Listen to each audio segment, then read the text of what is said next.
இந்த குமார் வந்துட்டு அவன் பண்ண தப்பெல்லாம் உணர்ந்து திருந்திட்டான். இதுக்கு மேலே குமாரை தண்டிக்க கூடாது அப்படி சொல்லி முடிவு பண்ற கதிர் வந்துட்டு ராஜி முன்னாடியே வந்து குமாரை ஏத்துக்கிட்டது. உங்களுக்கும் பிடிச்சிருச்சுன்னா மறக்காம இந்த வீடியோக்கு ஒரு லைக் பண்ணி உங்க ஆதரவை தருவீங்க. பாண்டியன் ஸ்டோர்ஸ் அப்கமிங் ப்ரோமோல என்ன நடக்க போதுங்கிற ப்ரெடிக்ஷனை இந்த வீடியோல பார்க்கலாம். கடையில இருந்த மத்த வண்டி எல்லாமே சவாரிக்கு போயிருச்சு. மீதி ஒரு வண்டி மட்டும் தான் இருக்கு. சவாரி எதுவும் வர மாதிரியே தெரியல. நம்ம ரெண்டு பேரும் சும்மா தானே இருக்கோம், வா வெளியே சும்மா போயிட்டு வரலாம் அப்படி சொல்லிட்டு கதிர் கூப்பிட்ட உடனே ராஜிமே வந்து ரொம்ப சந்தோஷமா கிளம்பிடுறாங்க. இப்படி எல்லாம் கூப்பிடுறது ரொம்ப பெரிய விஷயம். இவனே மனசு வந்து கூப்பிடுறான், மனசு மாறக்கலாட்டி நம்ம கிளம்பிடுவோம் அப்படி சொல்லிட்டு ராஜிமே ரொம்ப சந்தோஷமா கதிர் கூட கிளம்புறாங்க. டிரைவர் சீட்ல கதிர் வந்து உட்காராம, நீ என்கிட்ட ரொம்ப நாளா சொல்லிக்கிட்டு இருந்தேல, உனக்கு கார் ஓட்டணும் கார் ஓட்டி பழகணும் ஆசை இருக்குன்னு சொல்லிக்கிட்டு இருந்தேல, இன்னைக்கு நீ தான் கார் ஓட்ட போற, நான் உனக்கு ஹெல்ப் பண்றேன், நீயே டிரைவர் சீட்ல உட்காரு, நான் உனக்கு ஹெல்ப் பண்றேன் அப்படி சொல்லிட்டு ராஜிவே கார் எடுக்க சொல்லிட்டு கதிர் உள்ள போய் உட்காந்துறாரு. ரொம்பவே பதட்டத்தோட தான் ராஜி வந்து கார் எடுக்கிறாங்க. எனக்கு ரொம்ப பயமா இருக்கு கதிர், நான் ஃபர்ஸ்ட் டைமா கார் டிரைவ் பண்ண போறேன், இது தேவையில்லாத வேலை அப்படி இப்படி சொல்லிட்டு ராஜி புலம்பிக்கிட்டே வராங்க. அதெல்லாம் ஒரு பிரச்சனை இல்ல, நீ கூடிய சீக்கிரமே வந்து ஃபுல்லாவே டிரைவிங் கத்துக்குவே, ஆனா அதுக்காக வந்து நீ டிராவல்ஸ்ல உட்காந்துட கூடாது, உன்னோட போக்கஸ் எப்பயுமே அந்த போலீஸ் வேலைக்கு போறதா மட்டும் தான் இருக்கணும், டிரைவிங் கத்துக்கிட்டே நானுமே வந்து சவாரிக்கு போறேன் அப்படி சொல்லிட்டு நீ வந்து டிராவல்ஸ் எல்லாம் உட்கார்ந்துட கூடாது அப்படி சொல்லிட்டு கதிர் நிறைய கண்டிஷன் எல்லாம் போட்டு இருக்காரு. இப்படியே ரெண்டு பேருமே பேசிக்கிட்டே சிட்டியை விட்டு அவுட்டரா போயிட்டு இருக்காங்க. போயிட்டு இருக்கிறப்ப கதிர் வந்து ராஜி கிட்ட கீரம் மாத்த சொல்லிட்டு இருக்காரு. ரோட பார்க்காம ராஜி வந்து தவறுதலா கீழே பாத்துறாங்க. இதனால கார் வந்து முன்னாடி வந்த பைக்ல போய் இடிச்சிருது. பதட்டமான ராஜிக்கு என்ன பண்றதுனே தெரியல. இதனாலதான் நான் காரை ஓட்ட மாட்டேன்னு சொன்னேன். இப்ப பாரு பைக்காரங்க மேல இடிச்சுட்டா உங்களுக்கு என்ன ஆச்சுன்னு தெரியல. இதுக்கு தான் கதிர் நான் வேண்டாம்னு சொன்னேன். இப்ப பாரு என்னை பிரச்சனையில மாட்டி விட்டுட்டு அப்படி சொல்லிட்டு ராஜி காருக்குள்ள உட்காந்தே புலம்ப ஆரம்பிச்சிட்டாங்க. அதெல்லாம் ஒண்ணு நடந்திருக்காது அப்படி சொல்லிட்டு கதிர்மே கார் கதை திறந்து வெளியே வந்து பாக்குறாரு. கடைசியில வெளியே வந்து பார்த்தனா பைக் ஆக்சிடென்ட் ஆகி கிடக்கிறது குமார். குமாரை பார்த்ததுமே கதிருக்கு என்ன பண்றதுனே தெரியல. அவர் பாட்டு கோரமா நின்று இருக்காரு. இன்னொரு பக்கம் காரை விட்டு வெளியே வர ராஜி வந்து குமாரை பார்த்ததும் நம்ம அண்ணன் மேல தான் இடிச்சிட்டோமா அப்படி சொல்லி ரொம்பவே பதட்டத்தோட குமாரை போய் தூக்குறதுக்காக போறாங்க. கார்ல வந்தது கதிர் ராஜி தான் அப்படின்னு தெரியாம குமாருமே வந்துட்டு கார் ஓட்டிட்டு வந்தவங்க மேல தானே தப்பு அப்படிங்கிற தைரியத்துல குமாருமே வந்துட்டு யாரை பார்த்துட்டா கார் ஓட்டிட்டு வரீங்க அப்படி சொல்லி சத்தம் போட்டு திட்டிடுறாரு.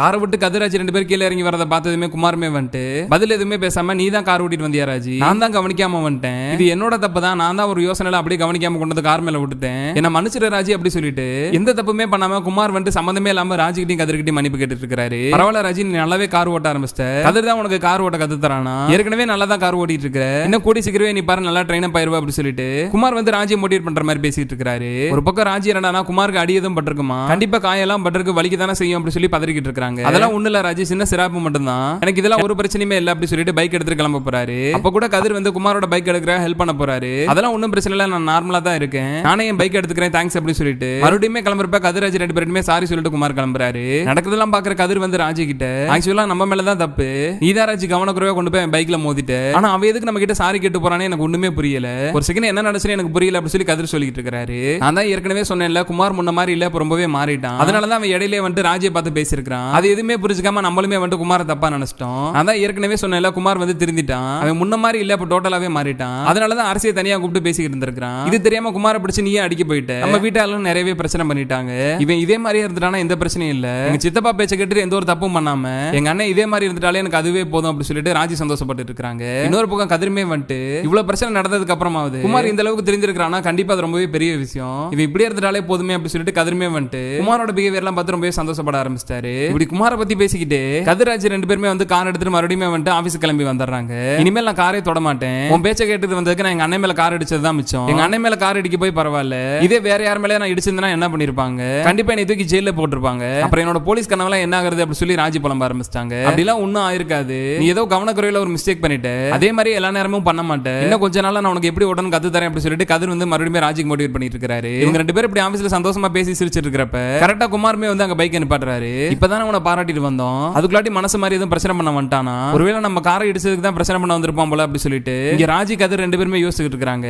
அப்ப ஆபீஸ்க்குள்ள வர குமார் வந்து கதிர் கிட்ட எனக்கு நீ ஒரு ஹெல்ப் பண்ண முடியுமா, அப்படி வந்து கேட்கறதுல எந்த நியாயமும் இல்ல, எனக்கு நல்லாவே தெரியுது, நான் உங்க குடும்பத்துக்கு நிறைய துரோகம் எல்லாம் பண்ணிட்டேன், இப்ப அதுல இருந்து எல்லாத்தையுமே மீண்டு வரணும்னு நான் நினைக்கிறேன், எனக்கு எங்க வீட்டுல இருக்கிறதுக்கே சுத்தமா பிடிக்கல, நான் காலேஜ் முடிச்சதுல இருந்து எங்க அப்பாவோட பெரியப்பாவோட பிசினஸ் பாத்துக்கிட்டே நான் அப்படியே இருந்துட்டேன், எனக்கு அந்த பிசினஸ் விட்டா வேற எதுவுமே தெரியாது, எனக்கு இதுக்கப்புறமா அவங்களோட தொழிலை எடுத்து பண்றதுக்கு எனக்கு சுத்தமா விருப்பமே இல்ல, நான் சொந்தமா சம்பாதிக்கணும்னு ஆசைப்படுறேன், இந்த ஊருக்குள்ள யாருக்கிட்ட போய் வேலை கேட்டாலும் என்ன எடுக்க மாட்டாங்க, பெரிய இடத்த பையனுக்கு நாங்க எப்படிப்பா வேலை போட்டு தர முடியும், உங்களுக்கு தான் சொந்தமா மில்லு இருக்குல்ல, பெரிய பெரிய கடை இருக்குல்ல, அதையே பாத்துக்க வேண்டியதானே, எதுக்குப்பா என்கிட்ட வந்து வேலை கேட்கற அப்படி சொல்லி சொல்றாங்க, அதனால எனக்கு என்ன பண்றதுனே தெரியல, எனக்கு தெரிஞ்ச ஒரே தொழிலாம் அந்த டிரைவிங் மட்டும் தான், உங்ககிட்ட நிறைய கார் இருக்குல்ல, அதுல ஏதாவது ஒரு காருக்கு என்ன டிரைவரா எடுத்துக்கிறியா, நான் ரெகுலரா வேலைக்கு வரேன், நீ பார்த்து எனக்கு எவ்வளவு சம்பளம் கொடுத்தாலும் பரவாயில்ல அப்படி சொல்லி குமார் கேட்டுட்டு இருக்காரு. குமார் இப்படி எல்லாம் கேட்கறத பார்த்ததுமே கதிராஜ் ரெண்டு பேருமே ஷாக் ஆயிடுறாங்க. அண்ணன் மாறி இருக்கான்னு தெரியும், ஆனா அதுக்குன்னு இந்த அளவுக்கு மாறிட்டானா அப்படி சொல்லிட்டு ராஜி ஒரு சைடு முழிச்சு நிக்கிறாங்க. குமாரோட கேள்விக்கு என்ன பதில் சொல்றதுனே தெரியாம கதிர் முழிச்சு நிக்கிறாரு. இப்ப ராஜியை கூப்பிட்டு தனியா பேசுற கதிர் வந்துட்டு உங்க அண்ணன் என்ன தேவையில்லாம பேசிட்டு இருக்கான், இவனை எப்படி நம்மளால வேலைக்கு எல்லாம் சேர்த்துக்க முடியும், நமக்கு டிரைவர் தேவைப்படுறது என்னமோ உண்மைதான், ஆனா அதுக்காக குமாரெல்லாம் வேலைக்கு எடுத்தோம்னா அப்பா கிட்டக்கையும் வீட்டுல இருக்க மத்த ஆள்கிட்ட நம்ம என்ன பதில் சொல்ல முடியும்? எனக்கு உங்க அண்ணனுக்கு என்ன பதில் சொல்றதுன்னே தெரியல, நீ ஏதோ சொல்லி உங்க அண்ணன் அனுப்பிச்சு விட்டுரு அப்படி சொல்லிட்டு கதிர் வந்து வெளியே கிளம்பி போயிடுறாரு. கதிர் வெளியே கிளம்பி போறத பார்த்ததுமே குமாருக்கு சந்தேகம் வருது.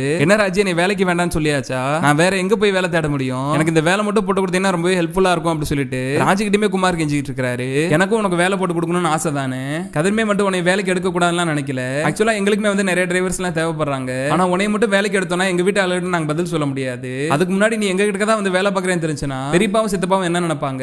இதனால மறுபடியும் ஏதாவது ஒரு பிரச்சனை வரும். இப்ப கொஞ்ச நாளா தான் எந்த ஒரு பிரச்சனையும் வராம இந்த ரெண்டு பேருமே சந்தோஷமா நிம்மதியா இருக்காங்க. நம்மனால எந்த ஒரு பிரச்சனையும் வரக்கூடாது இல்ல, அதுதான் கதிரும் நினைக்கிறேன், நானும் நினைக்கிறேன். எங்க வீட்டு ஆளுகளை கூட நாங்க சமாளிச்சிருவோம். கண்டிப்பா அப்பாவுக்கும் சித்தப்பாவுக்கும் பதிலே சொல்ல முடியாது. அதனால இந்த வேலை விஷயத்துல கண்டிப்பா என்னால எந்த ஒரு உதவியுமே பண்ண முடியாதுன்னு அப்படி சொல்லி ராஜி சொல்லிடுறாங்க. ஆனா இருந்துமே குமார் வந்து பிடிவாதமா தான் இருக்காரு. எங்க அப்பாவை நினைச்சா உங்க அப்பாவை நினைச்சா நீ கவலைப்படாத, அவங்க எது சொன்னாலும் எனக்கு கவலையே கிடையாது. மறுபடியும் அவங்களால உங்க குடும்பத்துக்கு எந்த ஒரு பிரச்சனையுமே வராது. அப்படி பிரச்சனை வந்தாலும் அதை நான் பாத்துக்கிறேன். உங்க வீட்டுக்கு எந்த ஒரு பிரச்சனையுமே வரவிடாம நான் பாத்துக்கிறேன். நான் என்னோட சொந்த காலில் நிக்கணும்னு நினைக்கிறேன். எங்க அப்பாவோட உதவி இல்லாம கதிர் மாதிரியே நானுமே உழைச்சு முன்னுக்கு வரணும்னு நினைக்கிறேன். எப்படியாவது கதிர்கிட்ட பேசி பெர்மிஷன் மட்டும் வாங்கி கொடு. கண்டிப்பா என்னாலேயே குடும்பத்தினாலே எந்த ஒரு பிரச்சனையும் வராது. எனக்கா இந்த சின்ன உதவி மட்டும் பண்ணு ராஜி அப்படி சொல்லிட்டு குமார் வந்து ராஜி கிட்ட சொல்லிட்டு அங்க இருந்து கிளம்பி போயிடுறாரு. ஒரு பக்கம் குமார் நினைச்சு ஃபீல் பண்றதா, இன்னொரு பக்கம் குமார் மட்டும் வேலைக்கு சேர்த்துட்டானா அப்புறம் ரெண்டு வீட்டுக்கு இடையில மறுபடியும் பிரச்சனை ஸ்டார்ட் ஆயிருமே அப்படி சொல்லிட்டு ரெண்டுக்கு நடுவுல என்ன முடிவு எடுக்கிறதுன்னு தெரியாம இங்க ராஜி யோசிச்சுட்டு இருக்காங்க. இந்த பிரச்சனைக்கெல்லாம் மத்தியில தங்கமேல் வந்துட்டு பாண்டியன்கிட்ட ஒரு வழியா பெர்மிஷன் கேட்டு கடைக்கு கிளம்பி வந்துடுறாங்க. ஏற்கனவே பாண்டியனோட கடைக்கு போன தங்கமேலோட அப்பா வந்துட்டு கடையில இருக்க மத்தவங்க எல்லாத்துக்கும் வேலை சொல்லிட்டு இவர் போய் கல்லால போய் உட்காந்துக்கிட்டு அதிகாரம் பண்ண ஆரம்பிச்சிட்டாரு. அங்க இருக்கிற சரவணன் பழனின்னு சொல்லிட்டு இவரோட பிஹேவியர் யாருக்குமே பிடிக்காம தான் இருந்துச்சு. இதுல தங்கமேலும் காலையில கிளம்பி கடைக்கு வந்ததுமே சரணோட கோபம் இன்னுமே பல மடங்கு அதிகமாயிட்டு இருக்கு. கடைக்கு வந்த உடனே வழக்கம்போல சரவணனுமே பிரச்சனை பண்ண ஆரம்பிச்சிட்டாரு. உன்னால எப்படி தங்கமேல் இவ்வளவு பிரச்சனை நடந்ததுக்கு அப்புறமும் என்கிட்ட இவ்வளவு தூரம் அவமானப்பட்டதுக்கு அப்புறமும் இதுவுமே நடக்காத மாதிரி இருக்க முடியுது. முன்ன விட இப்ப ரொம்பவே தைரியமா தான் இருக்க. என்ன எதிர்த்தெல்லாம் இப்ப நீ நிறைய பேச ஆரம்பிச்சிட்ட. நீ உங்க அப்பாவும் ஏதோ ஒரு திட்டத்தோட தான் இந்த கடைக்கு வந்திருக்கீங்க. கடையில இருக்க பொருளை திருட போறீங்களா இல்ல இந்த மொத்தமா கடையவே எழுதி வாங்கி போறீங்களா? கண்டிப்பா இந்த ரெண்டுல ஏதோ ஒண்ணுதான் நடக்க போகுது அப்படி சொல்லிட்டு சரணன் வந்து ரொம்ப ஆதங்கப்பட்டு தங்கமேல திட்டிட்டு இருக்காரு. இதனால சரணனுக்கு பயந்து நடந்துட்டு இருந்த தங்கமேலுமே வந்துட்டு இவர் எப்பயுமே இப்படிதான் திட்டிகிட்டே தான் இருக்க போறாரு. இவர் எதுக்கு நம்ம கண்டுக்கணும் அப்படிங்கிற மாதிரி கடைக்கு வந்துட்டு அவங்களுமே வந்துட்டு அவங்க அப்பா மாதிரி அதிகாரமா உட்காந்துட்டாங்க. தங்கமேலோட அப்பா எப்படி சரணனுக்கும் பழனிக்கு வேலை சொல்லிட்டு இருக்காரோ அதே மாதிரி கடைக்கு வந்த முத நாளே தங்கமேல் வந்துட்டு சரணனுக்கு வேலை சொல்ல ஆரம்பிச்சிட்டாங்க. இதனால சரணனோட கோவம் வந்து பல மடங்கு அதிகமாயிட்டு இருக்கு. ஒரு பக்கம் தங்கமேல் வீட்லயே வந்து கடன் பிரச்சனை தீர்ற மாதிரியே தெரியல. ஏற்கனவே வீட்டுக்கு வந்த கடன்காரங்க வேற ஒரு வாரத்துக்குள்ள பணத்தை கொடுக்கலனா கண்டிப்பா போலீஸ் ஸ்டேஷன்ல கம்ப்ளைண்ட் கொடுக்குறேன்னு சொல்லி மிரட்டிட்டு போயிருந்தாங்க. இதனால என்ன பண்றதுனே தெரியாம தவிச்சிட்டு இருந்த தங்கமேலோட அம்மா வந்துட்டு இந்த பாண்டியனோட கடைக்கு கிளம்பி வராங்க. இப்ப தங்கமேலும் கடைக்கு வேலைக்கு வந்துட்டாங்க. தங்கமேலோட அப்பாவும் இங்க தான் வேலை பாக்குறாங்க அப்படின்னு தெரிஞ்ச உடனே இந்த வாய்ப்பை தனக்கு சாதகமா பயன்படுத்திக்கலாம் அப்படி சொல்லி பிளான் போட்டு கடன் கொடுத்தவங்க ஒரு வாரத்துக்குள்ள பணத்தை திருப்பி கொடுக்கணும்னு சொல்லியிருக்காங்க. தங்கமேலு நமக்கு இதை விட்டா வேற வழியே இல்ல, இந்த ஒரே ஒரு தடவை மட்டும் எங்களுக்காக ஒரு உதவி பண்ணு, எப்படியாவது அந்த கடை பணத்துல ஒரு 50,000 மட்டும் ரெடி பண்ணி கொடுத்துட்டேன்னா இதை வச்சு நாங்க எப்படியா கடன் அடைச்சிருவோம். அதுக்குள்ளாட்டி பணத்தை வேகமா ரெடி பண்ணி மறுபடியும் அவங்க கிட்ட கொடுத்தா நீ கடையில போட்டு வச்சிரு, இந்த ஒரே ஒரு உதவி மட்டும் பண்ணிட்டேன்னா இந்த பிரச்சனை வந்து குடும்பம் எல்லாமே தப்பிச்சிரும் அப்படி சொல்லிட்டு தங்கமேலோட அம்மா வந்து கடையில யாருமே இல்லாதப்ப தங்கமேல வந்து சொல்லிட்டு இருக்காங்க. ஏற்கனவே நடக்கிற பிரச்சனை பத்தாதா இவங்களுக்கு ஹெல்ப் பண்ண போய் மறுபடியும் ஏதாவது ஒரு பிரச்சனை மாட்டிக்குமோ அப்படி சொல்லி தங்கமேலுமே யோசிச்சுட்டு இருக்காங்க. நடக்கிறதெல்லாம் வச்சு பாக்குறப்ப என்னதான் பெரிய பிரச்சனை வந்தாலும் பரவாயில்ல, நம்ம குடும்பம் கஷ்டம் இருக்கு அதுக்காக இப்படி பண்றதுல பரவாயில்ல தப்பே இல்லை அப்படி சொல்லிட்டு தங்கமேல் வந்து கண்டிப்பா கடை பணத்தை திருட தான் போறாங்க. ஆனா ஆல்ரெடி தங்கமேலும் அவங்க அப்பாவும் கடைக்கு வேலைக்கு வந்ததுல இருந்து இவங்க ஏதோ திட்டத்தோட தான் வந்திருக்காங்க அப்படி சொல்லி சரணனுமே புரிஞ்சு போய் தான் இருக்காரு. அதனால தப்பி தவறி தங்கமேல் வந்து கடை பணத்தை திருடினாங்கன்னா யார்கிட்ட மாட்டுறாங்களோ இல்லையோ கண்டிப்பா அந்த சரணனே வந்து கண்டுபிடிச்சிருவாருன்னு நீங்களும் நினைச்சீங்கன்னா மறக்காம இந்த வீடியோக்கு லைக் பண்ணி உங்க ஆதரவை தருவீங்க.